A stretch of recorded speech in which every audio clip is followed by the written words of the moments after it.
എല്ലാ കൂട്ടുകാർക്കും നമസ്കാരം. ഇപ്പോൾ വീഡിയോ ചെയ്തിട്ട് കുറച്ച് ദിവസമായി, കുറച്ച് തിരക്കും കാര്യങ്ങളൊക്കെ ഉണ്ടായിരുന്നു. പിന്നെ ഇതിൻ്റെ ഇടയിൽ ഒന്ന് രണ്ട് വീഡിയോസുകൾ വേറെ കണ്ടല്ലോ, നിങ്ങൾ എല്ലാവരും കാണുന്നുണ്ടെന്ന് എനിക്കറിയാം. അപ്പം നമ്മൾ അന്ന് പറഞ്ഞിട്ടുണ്ടായിരുന്നു വയലാശ്ശേരി അർജുനാനയുടെ വീഡിയോ ഞാൻ നിന്ന കാലത്തെ കാര്യങ്ങളൊക്കെ ആയിട്ട് നമുക്ക് ചെയ്യാമെന്ന് പറഞ്ഞിട്ടുണ്ടായിരുന്നു. അതുപോലെ തന്നെ നമ്മുടെ ആന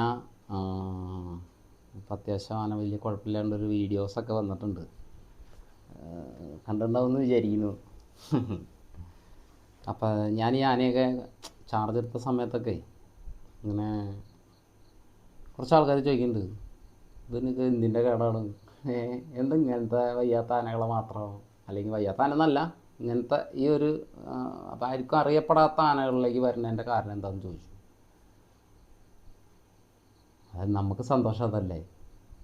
ഞാൻ മുന്നത്തെ വീഡിയോയിലും പറഞ്ഞിട്ടുണ്ട്, നമ്മൾ എന്തെങ്കിലും ചെയ്യുമ്പോൾ അത് വെറൈറ്റി ആയിട്ട് ചെയ്യണം.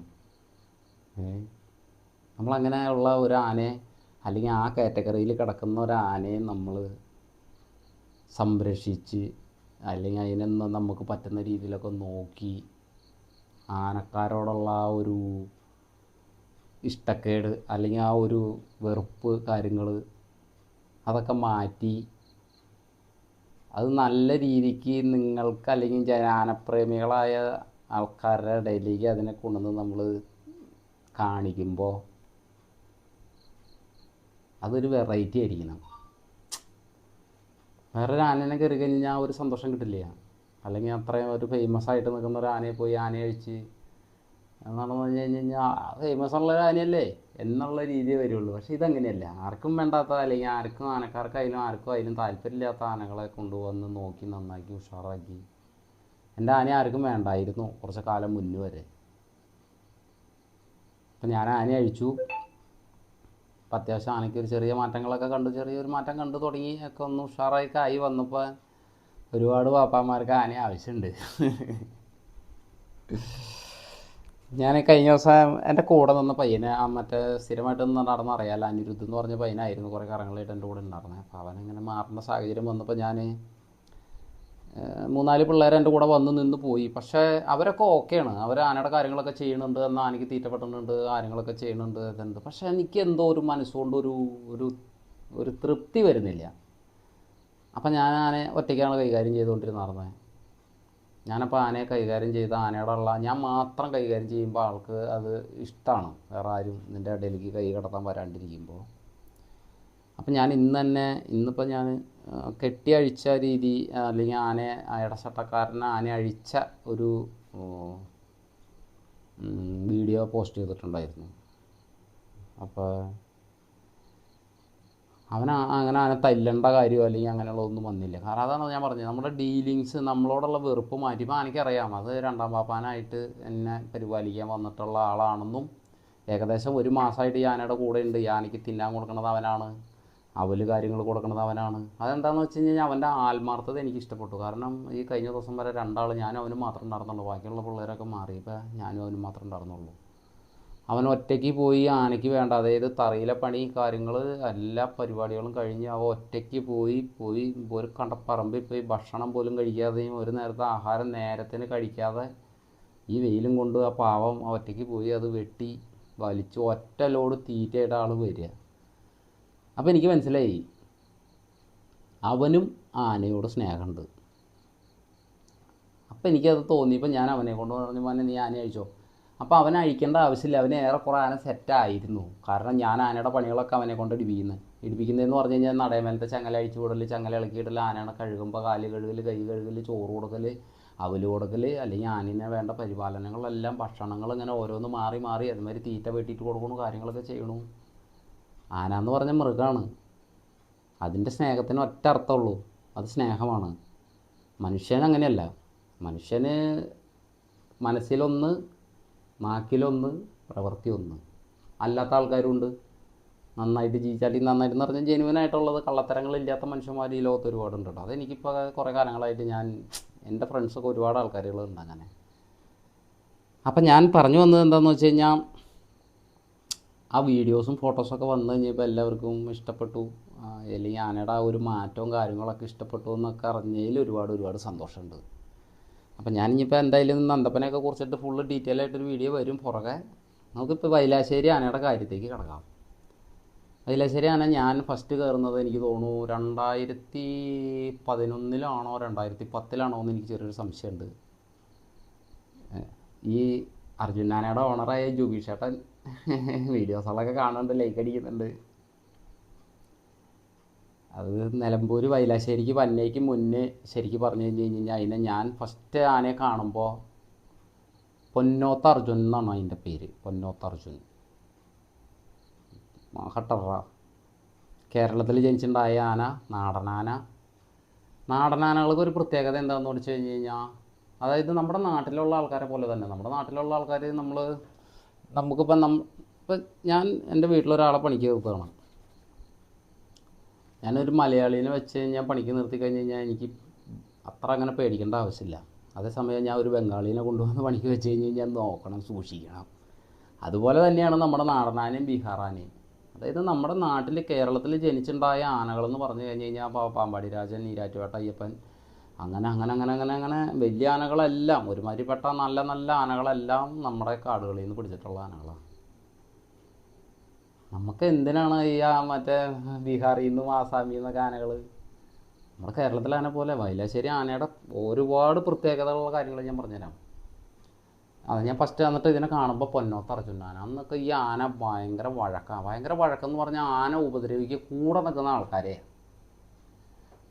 ആൾക്കാരെ എന്ന് പറഞ്ഞു കഴിഞ്ഞ് കഴിഞ്ഞാൽ ആനേനെ ഒന്നാം പാപ്പാൻ ആനേനെ കെട്ടിയഴിച്ച് ചട്ടമാക്കി എടുത്തിട്ടുള്ള ആനയെ രണ്ടാമതൊരാൾ ഈ ഒന്നാം പാപ്പാൻ കെട്ടി അഴിക്കുന്ന, അതായത് ആനയെ തറിയിൽ നിന്ന് ഫസ്റ്റ് ചാർജ് എടുത്ത് ആനയുടെ അടുത്ത് പെരുമാറുന്ന സമയത്ത് കൂടെ നിൽക്കുന്ന ആൾ ഒരടി കൊടുത്താൽ മതി.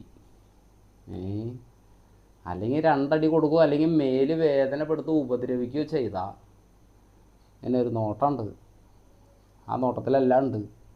അങ്ങനെ നോക്കുക ആൾ.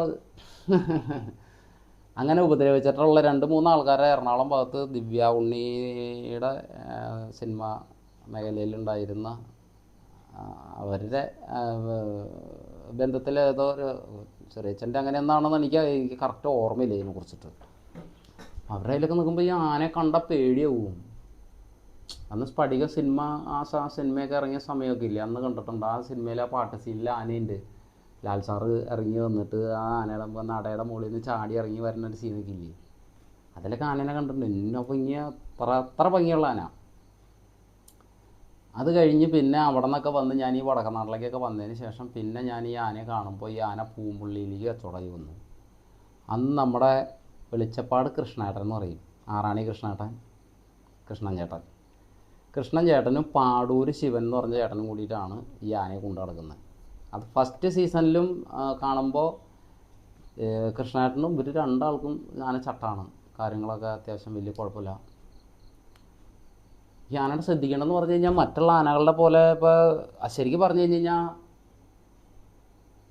ഈ അർജുൻ ആനയുടെ പോലത്തെ ഒരു ആന വേറെ. പിന്നെ അത്ര അങ്ങനെ വാശി നടക്ക് പോകുമ്പോൾ ഇങ്ങനെ അടിക്കുക, തൊഴിക്കുക, വാലിനടിക്കുക എന്നൊക്കെ പറഞ്ഞാൽ അതൊക്കെ ഇപ്പോൾ കോമൺ ആയിട്ട് ഓരോ ആനകളും ചെയ്യുന്ന കാര്യം തന്നെയാണ്. പക്ഷേ അർജുൻ ആന തെരഞ്ഞു പിടിക്കും. അങ്ങനെയൊരു പ്രശ്നമുണ്ട്.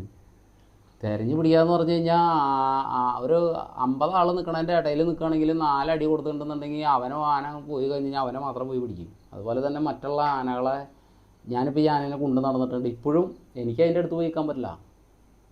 അത് ഞാൻ പുറകെ പറയാൻ വയ്യില്ല. ഇപ്പോൾ ലാസ്റ്റ് കണ്ടുള്ള കാര്യം വരെ ഞാൻ പറയാം കേട്ടോ. അപ്പോൾ അത്രയും ഒരു ടെറർ കാലഘട്ടത്തിലായിരുന്നു അന്ന് അവിടെ നിന്നിരുന്നത്. അങ്ങനെയാണ് പിന്നെ ഈ ആന വൈലാശ്ശേരിക്ക് കച്ചവടമാകുന്നത്. വൈലാശ്ശേരിക്ക് ഈ ആന വരണേക്കാൻ മുന്നേ ആദ്യം ഉണ്ടായിരുന്ന കാളിദാസൻ എന്ന് പറഞ്ഞൊരു ആനയായിരുന്നു. വൈലാശ്ശേരി കാളിദാസൻ. അത് നമ്മുടെ മറ്റേ ഈരാറ്റുപേട്ടയിൽ വാഴയിൽ ബെന്നിച്ചേട്ടൻ്റെ കയ്യിലുണ്ടായിരുന്ന ഒരു ആനയത്.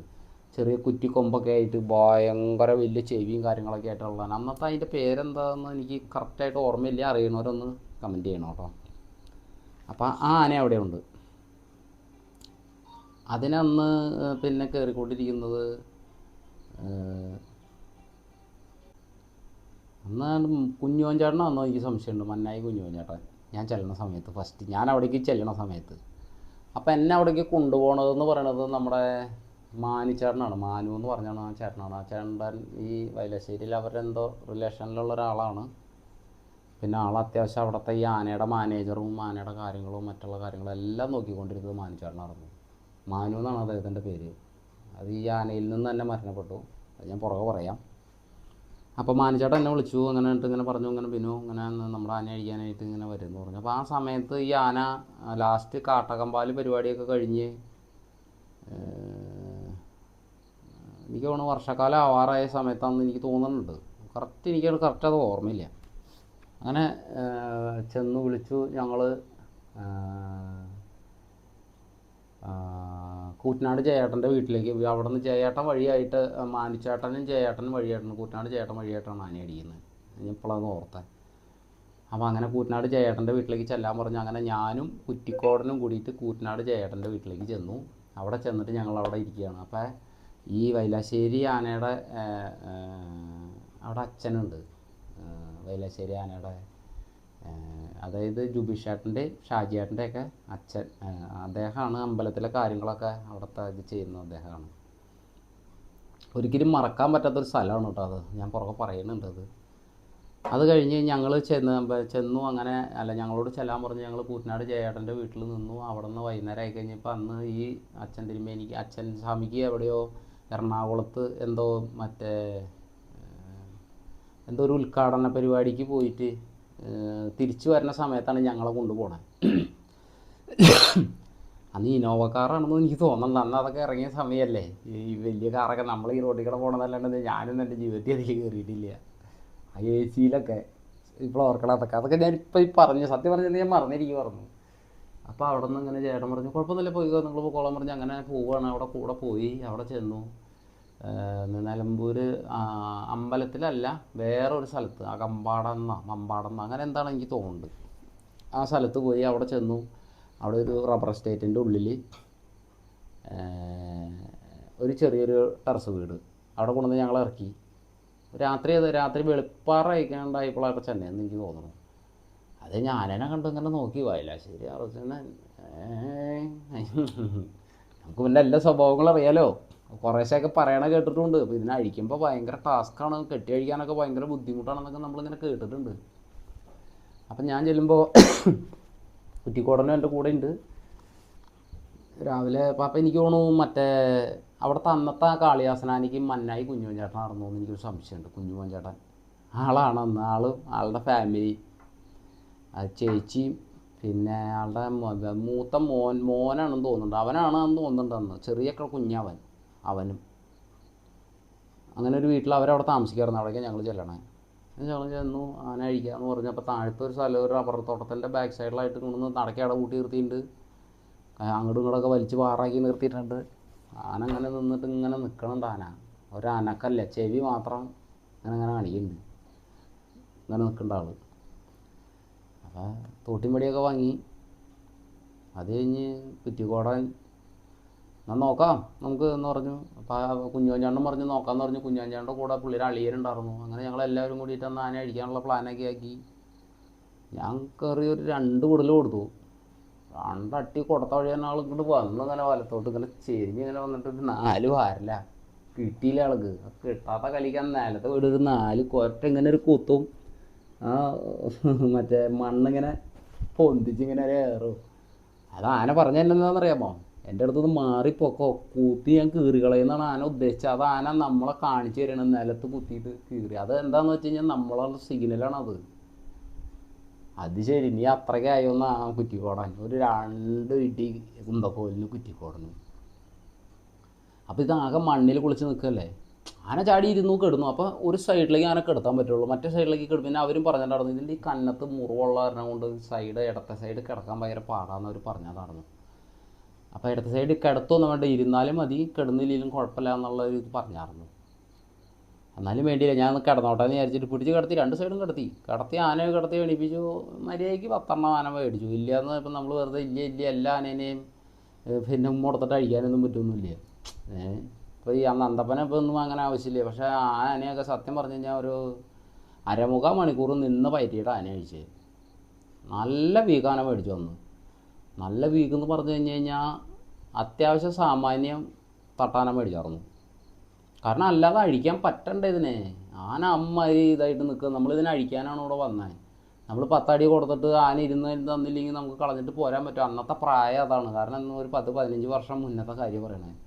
അന്ന് ചോരത്തിളപ്പാണ്. ഇത്രയും ഇന്ന് ചിന്തിക്കണ പോലെ ചിന്തിക്കാനുള്ള ബുദ്ധി അന്നില്ല. അന്ന് നമ്മളൊക്കെ എല്ലാവരും കണ്ട രീതിയിൽ വരണം, അടിക്കണം, അടിച്ച് ആനയെ ഇരുത്തണം, കിടത്തണം. അത് അങ്ങനത്തെ ഒരു മൈൻഡാണ് അന്നത്തെ കാലഘട്ടങ്ങളിൽ. എന്ന് വെച്ച് കഴിഞ്ഞാൽ അത്രയും ചെറിയ പ്രായമല്ലേ. അങ്ങനെ ഞങ്ങൾ ആന അഴിച്ചു പോയി, അഴിച്ച് അവിടെ മാറ്റി കൊണ്ടുപോയി വെള്ളം കൊടുത്തു. കയ്യും കാലൊക്കെ കഴിയുമ്പോൾ ഞാൻ നോക്കിയപ്പോൾ ഈ ആന ഈ ഒരു അമരത്തിന് ചെറിയൊരു പ്രശ്നം, ഒരു വലിച്ചിൽ പോലെ. എനിക്ക് അമരം അങ്ങനെ എടുത്ത് വെക്കാനൊരു ബുദ്ധിമുട്ട് പോലെ ഉണ്ടായിരുന്നു. അപ്പോൾ അങ്ങനെ കഴിയും നോക്കി വന്നപ്പോൾ ഈ ഇടത്തെ അമരത്തിൻ്റെ ഉള്ളിൽ, ഇടത്തെ അമരാണോ വലത്തെ അമരാണോ എന്നൊരു സംശയമുണ്ട്, ഉള്ളിലായിട്ട് ഒരു മുഴ വന്നിട്ട് ആ മുഴ പൊട്ടിയിട്ട് അതിനകത്തേക്ക് ഒരു തുളയാണ്. ഏകദേശം എൻ്റെ കൈ ഇത്ര കയറുമായിരുന്നു. പിന്നെ അമരത്ത് നിറച്ച് മുറിവ്, ഒരുമാതിരിപ്പെട്ട കഴുകി കഴിഞ്ഞപ്പോൾ ഒരുമാതിരിപ്പെട്ട സ്ഥലത്തൊക്കെ മുറിവ്. എന്നാൽ ഞങ്ങൾ വട്ടിക്കമ്പനി മാത്രം, ഞങ്ങൾ തല്ലിയ സ്ഥലങ്ങൾ ഞങ്ങൾക്ക് നല്ല ഓർമ്മയുണ്ടല്ലോ, ഞങ്ങൾക്ക് അറിയാമല്ലോ ഞങ്ങൾ തല്ലണ സ്ഥലങ്ങൾ. നമ്മൾ തല്ലി കഴിഞ്ഞ് കഴിഞ്ഞാൽ അവിടെ തന്നെ നമ്മൾ കല്ലിന് കഴുകി ശരിക്കും ആ ബ്ലഡ് എവിടെയെങ്കിലും കോട്ടായിട്ടോ അല്ലെങ്കിൽ ഇനി പോയി അടിയുടെ പവറിൽ എവിടെയെങ്കിലും ഞരമ്പ് ബ്ലോക്കോ കാര്യങ്ങളോ വന്നാൽ അത് അപ്പം തന്നെ കല്ലിന് കഴുകി, അത് ചകിരിക്കും കല്ലിനും കഴുകി വൃത്തിയാക്കി ആ ബ്ലഡ് സർക്കുലേഷൻ കറക്റ്റായിട്ട് കൊടുക്കണം. അത് ഇപ്പോഴും അത് ചെയ്യണം. അത് നമ്മൾ അന്നും ചെയ്യും ഇന്നും ചെയ്യും. കാരണം നമ്മുടെ അത് നമ്മുടെ ചോറ 4 അടി നമ്മൾ കൊടുത്താലും അതിന് കേടുപാടില്ലാണ്ട് അത് കഴുകി ക്ലിയറാക്കി കൊണ്ടടക്കേണ്ട ഉത്തരവാദിത്തം നമ്മുടെ. കാരണം എന്നാന്ന് വെച്ച് കഴിഞ്ഞാൽ നാളെ നമുക്ക് ഇതുകൊണ്ട് അരി മേടിക്കാനുള്ളതാണ്. അതിനങ്ങനെ എന്തെങ്കിലും കാണിച്ച് അങ്ങ് ഇതാക്കി കളയാൻ പറ്റുമോ? അങ്ങനെ മുറിവും കാര്യങ്ങളൊക്കെ. പിന്നെ ചോറ് കൊടുക്കൽ കാര്യങ്ങൾ അങ്ങനെ ഇങ്ങനെയൊക്കെ ആയിട്ട് ഒരു 10-20 ദിവസം കുഴപ്പമില്ലാണ്ടായപ്പോഴത്തേക്കും ആന ഒന്ന് സെറ്റായി. അഴിച്ച് ഒരു 3-ാമത്തെ ദിവസമായി, 3-4 ദിവസം കഴിഞ്ഞപ്പോൾ ഒരു ദിവസം ഞങ്ങൾ അവിടെ നിന്ന് കുറച്ച് അങ്ങോട്ട് നീങ്ങി പോയി കഴിഞ്ഞാൽ അവിടെ ഒരു പുഴയുണ്ട്. അപ്പോൾ ഞാൻ കുറ്റിക്കോടനോട് പറഞ്ഞു നമുക്ക് പുഴയിൽ കൊണ്ടുപോയാലോ, പുഴ കൊണ്ട് കഴുകാമെന്ന് പറഞ്ഞു. അപ്പം ഞാൻ അവിടെ നിന്ന് നടന്നു പോയത് കുറച്ച് ദൂരം നടന്നു പോകണം. അപ്പം ഞാൻ കുറ്റിക്കോടനും SM പുരം ശ്രീജിത്തും ഉണ്ടെന്ന്. അപ്പം അവിടെ ചെന്ന് കഴിഞ്ഞിട്ട് SM പുരം അങ്ങോട്ട് വന്നു. നമ്മുടെ ടീം ഫുൾ ടീമാണുള്ളത്. കുറേ വർഷങ്ങൾ അങ്ങനെയായിരുന്നു. ഞങ്ങളൊരു ടീമായിരുന്നു, ടീം വർക്കായിരുന്നു. അങ്ങനെ അവനും വന്നു. അങ്ങനെ ഒരു കുറച്ച് ദൂരം നടന്നു വന്നു കഴിഞ്ഞപ്പോൾ എനിക്ക് തോന്നി ഒന്ന് മുകളിൽ കയറി എന്നെ കുഴപ്പമൊന്നും തോന്നി. ആനയുടെ മുകളിൽ കയറി ഞാൻ കയറി കയറിൻ്റെ ഉള്ളിൽ കാലിട്ട വഴി തന്നെ അങ്ങോട്ട് തിരിഞ്ഞങ്ങോട്ട് നിന്നിട്ട് അങ്ങോട്ട് ഓടിച്ചു കുറ്റിക്കോടനെ. ഒരു 4 നീളം അങ്ങോട്ട് ഓടിച്ചാനാ. അട്ടിച്ച വഴി തന്നെ ഞാൻ ഒരു 2 അടിയൊക്കെ കൊടുത്തപ്പോൾ തന്നെ ആൾ ടായ് എന്ന് പറഞ്ഞ് നിലം കയ്യൊക്കെ കെട്ടിച്ച് എന്ന് പറഞ്ഞ് കയ്യൊക്കെ കെട്ടി ആൾ പിന്നെ ഇതാക്കുക. ഞാൻ കുറ്റിക്കോടനോട് കാണിച്ചു മിണ്ടണ്ട നമുക്കത് ശരിയാക്കാമെന്ന് പറഞ്ഞു, അനങ്ങണ്ടാന്ന് പറഞ്ഞു. അങ്ങനെ തന്നെ ഞങ്ങൾ നേരെ പുഴയിലേക്ക് കൊണ്ടുപോയി. അവിടെ ചെന്നു, പുഴയിൽ ചെന്നു. അവിടെ സൈഡിൽ നിർത്തി ആന വെള്ളമൊക്കെ കൊടുത്തു, തണുപ്പിച്ചു, എല്ലാം കഴിച്ച് ഒരു സൈഡിൽ തന്നെ ഇരുത്തി ഒന്ന് കഴുകി ഇങ്ങോട്ട് പോന്നു. അത് കഴിഞ്ഞ് 2-3 ദിവസം ഭയങ്കര മഴ എന്ന് പറഞ്ഞു കഴിഞ്ഞാൽ നിലത്തൊടാത്ത അമ്മാതിരി മഴ. അപ്പോൾ വെള്ളം നല്ല കൂടിയിട്ട് ഇപ്പുറ സൈഡിൽ ഇറക്കാൻ പറഞ്ഞ് ഇരുത്താൻ പറ്റില്ല. പിന്നെ ഇരുത്തണമെങ്കിൽ അപ്പുറ സൈഡിലേക്ക് പോകണം. കുറ്റിക്കോടനെ അന്ന് ഞാൻ പറഞ്ഞില്ലേ തിരിഞ്ഞ് ഓടിച്ചു എന്ന് പറഞ്ഞ എൻ്റെ അന്ന് തന്നെ വൈകുന്നേരം ഇങ്ങോട്ട് വന്ന് പിറ്റേ ദിവസം രാവിലെ ആയി കഴിയുമ്പോൾ ഞാൻ പറഞ്ഞു കുറ്റിക്കോടനെ എടുത്ത്, കുറ്റിക്കോടാ ഈ ആന നിന്നെ കഴിച്ചു കൊണ്ടുനടക്കാൻ പറ്റുമെന്ന് ചോദിച്ചു. പിന്നെന്താ കളിയാ ആന ഇരുത്തറാന്ന് പറഞ്ഞു. അവനെ കൊണ്ട് ഇരുത്തിച്ചു. കാരണം കൃഷ്ണേട്ടനും ശിവേട്ടനും ആനയെ കൈകാര്യം ചെയ്യണത് ഞാൻ കണ്ടിട്ടുണ്ട്. അവനെ കൊണ്ട് ഇരുത്തിച്ചു. പിന്നെ ഞങ്ങൾക്ക് നല്ല 2 ആൾക്കും നല്ല പാസ്സാണ്. നല്ല പാസ്സെന്ന് പറഞ്ഞു കഴിഞ്ഞാൽ ഞാൻ മുകളിലൊക്കെ കയറി കഴിഞ്ഞാൽ ചെറ്റി പോട പോലെ കുറ്റിക്കോട പുറകെ. എന്നിട്ട് ഞങ്ങൾ അവിടേക്ക് കഴുകാൻ വേണ്ടി ചെന്നപ്പോൾ പുഴ നിറഞ്ഞ് മെത്തി ഒഴുകി പോകുന്നു. എന്ന് വെച്ച് കഴിഞ്ഞാൽ നിറഞ്ഞിട്ട് കലക്കവെള്ളം ഇങ്ങനെ ഒഴുകി പോവുക. അപ്പം അപ്പുറ സൈഡിലേക്ക് കിടന്നു കഴിഞ്ഞ് കഴിഞ്ഞാൽ അവിടെ മണൽ പ്രദേശം, കുറച്ച് മണലുണ്ട്, അവിടെ ഇരുത്തി സുഖമായിട്ട് കഴുകാം. ഇപ്പുറ സൈഡിൽ വെള്ളം നല്ല ഒലിച്ച് വരുന്ന ഒരു സൈഡ്. ഞാൻ ആനയുടെ മുകളിൽ കയറി കുറ്റിക്കോട കയറാന്ന് പറഞ്ഞ് മുകളിലേക്ക് കുറ്റിക്കോടനെയും കയറ്റി, SM പുരത്തിനെയും കയറ്റി. അന്നത്തെ ഒരു മണ്ടത്തരം ആലോചിച്ച് നോക്ക്. മേച്ചങ്ങലയൊക്കെ കയറ്റി ഇങ്ങനെ ഇട്ടിട്ട് കൊളത്തിയിട്ട് ഈ ആനയുടെ പുറത്ത് എല്ലാ പാപ്പന്മാരും ആന പുറത്താ. ആന എന്തെങ്കിലും ഒന്ന് തെറ്റുമോ അല്ലെങ്കിൽ ആന എന്തെങ്കിലും വെള്ളത്തിൽ മുക്കുവോ അല്ലെങ്കിൽ എന്തെങ്കിലും ചെയ്ത് കഴിഞ്ഞ് കഴിഞ്ഞാൽ ആരും പുറത്തില്ല, എല്ലാവരും പുറത്ത്, ആനയുടെ പുറത്ത് ആരും ചോട്ടിലില്ല. അന്ന് അങ്ങനെ ചിന്തിക്കാനുള്ള ബോധമില്ല. കാരണം അന്ന് ആന തെറ്റിക്കഴിഞ്ഞാലും നമുക്കൊരു വിഷയമല്ല എന്നുള്ള ഒരു മൈൻഡിലാണ്. കാരണം എന്ത് വന്നാലും അത് നേരിടാൻ തയ്യാറെന്നുള്ള ഒരു ചങ്കൂറ്റുണ്ടല്ലോ ചെറുപ്പകാലത്തിലുണ്ടാവണത്. ആനങ്ങനെ വെള്ളത്തിലേക്ക് ഇറങ്ങി ഒരു പകുതി 3/4 ഭാഗമൊക്കെ എത്തിക്കഴിഞ്ഞപ്പോൾ ആന ഇങ്ങനെ ഒരു കാണിക്കില്ലേ. അപ്പം ഞാൻ കുറ്റിക്കോടനോട് പറഞ്ഞു, കുറ്റിക്കോടാ ചാടാൻ റെഡി ആയിട്ടിരുന്നോ, ഇപ്പം വെള്ളത്തിൽ മുക്കൂട്ടോ എന്ന് പറഞ്ഞു. ഞാൻ മുകളിലിരുന്നിട്ട് തോട്ടി കൊണ്ട് ഇങ്ങനെ 2 തട്ട് ഇങ്ങനെ തട്ടി. അങ്ങനെ ഇവിടെ എന്തെങ്കിലും കാണിച്ചോ നിന്നെ ഞാനില്ലേ വെള്ളത്തിലങ്ങോട്ട് മുക്കൂട്ടോ എന്ന് പറഞ്ഞപ്പോഴത്തേക്ക് ആന വെള്ളത്തിൽ മുക്കുവൻ എന്നുള്ള സാധനത്തിൽ ആന വേഗം അപ്പുറത്തേക്ക് കാലെനിക്ക് അവിടെ ചെന്ന് ഇരുത്തി കഴുകി കുട്ടപ്പനാക്കി. പിന്നെ ഞങ്ങൾക്ക് ധൈര്യമായില്ലേ, ഇത്ര ക്രോസ് ചെയ്ത് വന്നില്ലേ, പിന്നെ ധൈര്യമായി. പിന്നെ അഴിച്ചു വിട്ടാനുള്ള കൈകാര്യമായിരുന്നു. ഒരു പനയുടെ പട്ട വെട്ടി വയ്ക്കും, എന്നിട്ട് അത് താങ്ങിക്കും. എന്നിട്ട് ആനേനെയും കൊണ്ട് കടവ് കയറി കടന്ന് ഇപ്പുറത്തേക്കടെ കടന്ന് മലവെള്ളത്തേക്കടെ ആന ഞാൻ ബോളിൽ ഇരുന്നിട്ട് എൻ്റെ കൂടെ ആന കയറി വരും. സത്യം പറഞ്ഞാൽ അതുവരെ ആരും ഇതിനെ വെള്ളത്തിൽ അഴിച്ചു വിടുവോ അല്ലെങ്കിൽ വെള്ളത്തിലൊന്നും ആരും അധികം അങ്ങനെ കൊണ്ടായെന്നും എനിക്കറിയില്ല. ഞാൻ അഴിച്ചു വിട്ടതിന് ശേഷം പിന്നെ വന്നൊരു വെള്ളത്തിൽ അഴിച്ചു വിടും. മറ്റൊന്നും ആരും ഒന്നും അങ്ങനെ ചെയ്തു തരുന്നില്ല. ഇത്ര സ്വാതന്ത്ര്യമൊന്നും എനിക്ക് കൊടുത്തു തരുന്നില്ല ആദ്യം ആരും അധികം. ഞാൻ കൊടുത്തിരുന്നു. അത് കഴിഞ്ഞ് പിന്നെ ഞങ്ങൾ കുറച്ച് കാലം അങ്ങനെ അവിടെ നിന്നു. അത് കഴിഞ്ഞപ്പോൾ എന്നോ ഒരു ദിവസം എന്തോ ഒരു കാര്യത്തിന്, അന്ന് പ്രത്യേകിച്ച് ഒരു കാര്യമില്ല, കുറ്റിക്കോടിനോട് പറഞ്ഞു കുറ്റിക്കോടാ അത് ഒരു ശരിക്കും പറഞ്ഞു കഴിഞ്ഞാൽ ഒരു മലമ്പ്രദേശം. അന്നത്തെ കാലത്തെന്ന് പറഞ്ഞു കഴിഞ്ഞാൽ അത്ര ഒരു എന്തെന്ന് പറഞ്ഞു കഴിഞ്ഞാൽ വണ്ടി സൗകര്യങ്ങളും മറ്റുള്ള കാര്യങ്ങളൊക്കെ ഉണ്ട്, എന്നാലും ഇത്ര ഒരു ഇതിലൊന്നും ഇല്ല അന്ന്. പിന്നെ അവിടെ രാത്രി ആയി കഴിഞ്ഞ് കഴിഞ്ഞാൽ ഒരു മൂകത, പട്ടിയായിട്ടും മറ്റേ കുറുക്കന്മാരായിട്ടും ഓടിയിടൽ, അത് ഇതൊരു വല്ലാത്തൊരു ഇത്. അപ്പോൾ ഞാൻ കുട്ടികളോട് പറഞ്ഞു നമുക്ക് പോയാലോ എന്ന് പറഞ്ഞു. അപ്പോൾ പറഞ്ഞു ആന അഴിച്ചല്ലേ ഉള്ളൂ, 2 മാസമല്ലേ ആയുള്ളൂ, വിട്ടിട്ട് പോയി കഴിഞ്ഞ് കഴിഞ്ഞാൽ ഇവിടെ പ്രശ്നമാവില്ല എന്ന് പറഞ്ഞു. ഞാൻ പറഞ്ഞു എന്ത് പ്രശ്നം, പോവാം. അപ്പോൾ കയ്യിലാണെങ്കിൽ കാശില്ല, പോരാനായിട്ട് യാതൊരു വക മാർഗ്ഗമില്ല. കയ്യിലാണെങ്കിൽ പൈസ ഇല്ല, അവിടുത്തെ പൈസ മേടിച്ചിട്ടില്ല. പൈസ ചോദിക്കാൻ പറ്റുമോ? നമ്മൾ ചെന്നിട്ട് 1 മാസം പോലും ആയിട്ടില്ല. അപ്പോഴത്തേക്കും അവിടെ നിന്ന് എന്തോ ഒരു ഇതിൽ തോന്നി പോവാന്ന് പറഞ്ഞു. ഞങ്ങൾ 2 ആളും കൂടിയിട്ട് ഇങ്ങോട്ട് കയറി പോന്നു. സംഭവം കൂടിയിട്ട് വണ്ടി കാശൊന്നും ഇല്ലാണ്ട് ആ നിലമ്പൂർ ബസ് സ്റ്റാൻഡിൽ നിന്നിട്ട് മറ്റേ ബസ് സ്റ്റാൻഡിൻ്റെ അടുത്ത് നിലമ്പൂർ KSRTC സ്റ്റാൻഡിൻ്റെ അടുത്തൊരു വർക്ക്ഷോപ്പുണ്ട്. അന്നത്തെ ആൾക്കാർ ആരെങ്കിലും ഈ വീഡിയോ കാണണമെന്ന് എനിക്കറിയില്ല. അത് കാണുകയാണെങ്കിൽ അവരുടെ അടുത്തുനിന്നൊരു വർക്ക്ഷോപ്പിൽ ചെന്നിട്ട് ചേട്ടാ ഞങ്ങളിങ്ങനെ തൃശ്ശൂരുള്ളതാണ്, ആനപ്പാപ്പന്മാരാണ്, ഇവിടുന്ന് പൈസ കിട്ടിയില്ല, വണ്ടിക്കാശ് തരാമോ എന്ന് ചോദിച്ചിട്ട് ഒരു ചേട്ടൻ എന്നെ ഒരു 10-20 രൂപ കണ്ട് തന്നു. അങ്ങാണ്ട് 64 കണ്ടാണ് അവിടെ നിന്ന് ഇങ്ങോട്ട് നിലമ്പൂരിൽ നിന്ന് തൃശ്ശൂർ വരെയുള്ള KSRTCയുടെ ചാർജ്. എനിക്ക് തോന്നുന്നു, ഓർമ്മ ശരിയാണെങ്കിൽ 3 ആൾക്കുള്ള കാശ് 10-300 രൂപ തന്നു. ഞങ്ങളവിടെ നിന്ന് കയറി പോന്നു. ആ ചേട്ടന് അന്നൊക്കെ 300 എന്ന് പറഞ്ഞു കഴിഞ്ഞാൽ വലിയ കാശാണ്. 200-300 കണ്ട് പുള്ളി തന്നു വന്ന്. എന്നിട്ട് 10 രൂപ കണ്ട കണ്ടക്ടറോട് കടം പറയാതെ ചെയ്തത്. ആനപ്പാപ്പന്മാരാന്നൊക്കെ പറഞ്ഞിട്ട് എന്തൊക്കെയാണ് പറഞ്ഞ് ആ ആൾക്കാരുടെ തോന്നി തൃശ്ശൂർ കൊണ്ടുവന്ന് ഇറക്കി വിട്ടു. കുറ്റിക്കോടം തന്നെ അങ്ങോട്ടും പോയി, അവൻ്റെ വീടിൻ്റെ അവിടേക്കും പോയി. ഞാൻ നേരെ കാലിലേക്ക് പോയി. അപ്പം ഞങ്ങളവിടെ നോക്കി കഴിഞ്ഞപ്പോൾ മാനേട്ടനെ നമുക്ക് വന്നപ്പോൾ ഞങ്ങളെ കാണാനില്ല. അവരെവിടെ പോയി, അവരെവിടേക്ക് പോയെന്ന് അറിയില്ല. അന്ന് ഇങ്ങനെ മൊബൈലോ കാര്യങ്ങളൊന്നും ഇല്ലല്ലോ, ഫോൺ സൗകര്യങ്ങളൊന്നും ഇല്ലല്ലോ. ഞാൻ നേരെ വീട്ടിലേക്കും പോയി. അന്ന് എൻ്റെ വീട്ടിലൊരു നമ്പർ ഉണ്ടായിരുന്നു, ഫോൺ നമ്പർ. അന്ന് ലാൻഡ് ഫോൺ ഉണ്ട് എൻ്റെ വീട്ടിൽ. നമ്മളാകെ STD ബൂത്തിലല്ലാണ്ട് പിന്നെ ഫോൺ എന്താ നമ്മുടെ വീട്ടിലെ ലാൻഡ് ഫോൺ ഉണ്ടായിരുന്നു. അന്ന് വൈകുന്നേരം ആയി കഴിഞ്ഞപ്പോൾ അതിനകത്തേക്ക് ഒരു കോൾ വന്നേക്കാം. ഞാൻ വീട്ടിലേക്ക് എത്തി പിറ്റേ ദിവസം വൈകുന്നേരം ആയപ്പോൾ ഒരു കോൾ വന്നേക്കാം. അപ്പോൾ അമ്മച്ചി ഫോൺ എടുത്തു. അവിടെ ബിനു ഉണ്ടോ എന്ന് ചോദിച്ചു. അപ്പോൾ പറഞ്ഞു ആ ഉണ്ട്, ഇവിടെ ഉണ്ട്, ഉറങ്ങുകയാണെന്ന് പറഞ്ഞു. ഫോൺ കൊടുക്കാൻ പറഞ്ഞു.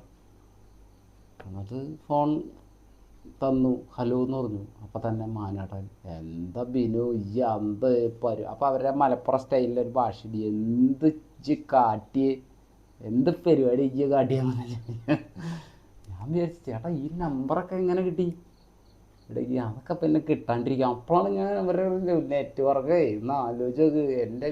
എൻ്റെ വീട്ടിലെ ഫോൺ നമ്പർ വരെ അവർ എടുത്ത് വിളിച്ച് അങ്ങനെ എന്നോട് പറഞ്ഞ് ബായോ വാ ചെല്ലാൻ പറഞ്ഞ് അങ്ങനെ വീണ്ടും കുറച്ച് നാളെ കണ്ട് എനിക്ക് കണ്ട് 1 മാസം കണ്ട് പിന്നെ ഞാൻ പോയില്ലാന്ന് തോന്നുന്നു. അതുവരെ ആനയെ പിന്നെ കെട്ടുന്നറിയിൽ കെട്ടുന്നറിയിൽ നിന്ന് അയച്ചിട്ടില്ലെന്ന് എനിക്ക് തോന്നുന്നുണ്ട്. അപ്പുറം സൈഡിൽ നിന്നും ആരും അഴിച്ചില്ല എന്ന് എൻ്റെ ഓർമ്മ.